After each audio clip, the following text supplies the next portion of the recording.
Welcome back to Radical and Relevant. Someone asked me recently, why radical and relevant? And I thought it'd be good to revisit that for a moment. Radical because the gospel is radical. The teachings of Jesus Christ are radical. They were radical 2,000 years ago, and they are radical 2,000 years later. That has not changed. And they're relevant. They were relevant 2,000 years later, and they were relevant yesterday, and they are relevant today. And the reason that they are so radical and so relevant is because the human condition doesn't change. The human condition, it is the great obstacle in many of the things that we hope to live out in our lives. And so we're radically called to embrace the gospel, and the gospel is very, very relevant to our lives every day. As we walk through these readings, and we're able to relate them to the everyday happenings or events or challenges or circumstances of our lives. And so that's why it's radical and relevant. We come together each day for a few minutes to think about what is the gospel saying. What is the one word, phrase, or idea that jumps out at us, that the Spirit uses to stir something within us so that we can take that into our day and live the gospel more fully each day? Today's reading comes from the Gospel of Luke, chapter 12, verses 8 through 12. And I tell you, everyone who acknowledges me before men, the Son of Man also will acknowledge before the angels of God, but he who denies me before men will be denied before the angels of God.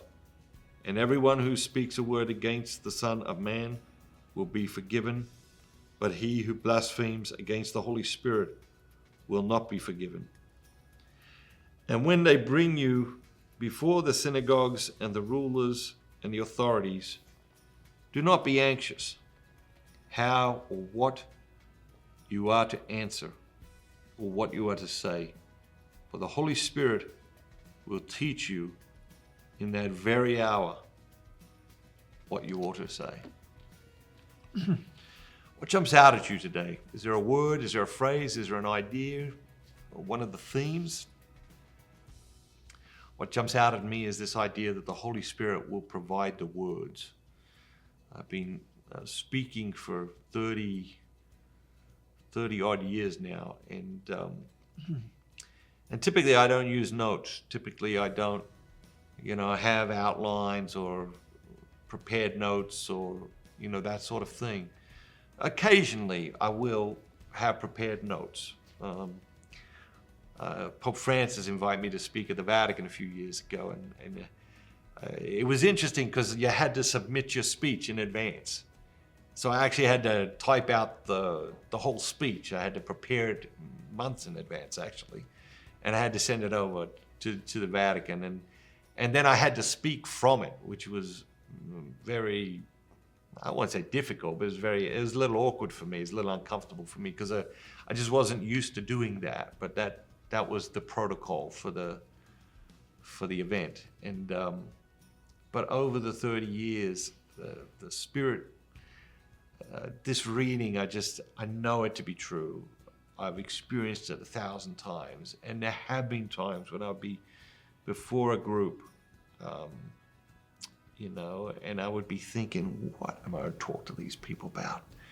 And there are specific moments that I remember. I remember 9/11.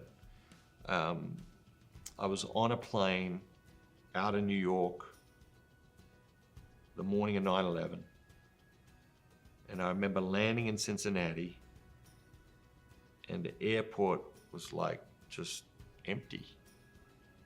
And I remember this is weird. I didn't really know what was going on.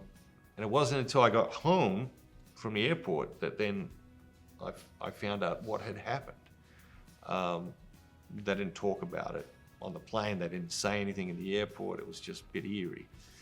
But then I was speaking that night in Cincinnati, and I remember you know, the team coming together, like, are we still going to do this event? Should we cancel this event? I'm like, absolutely not. I mean, this is a time when people need to hear a message of hope, you know, more than maybe ever.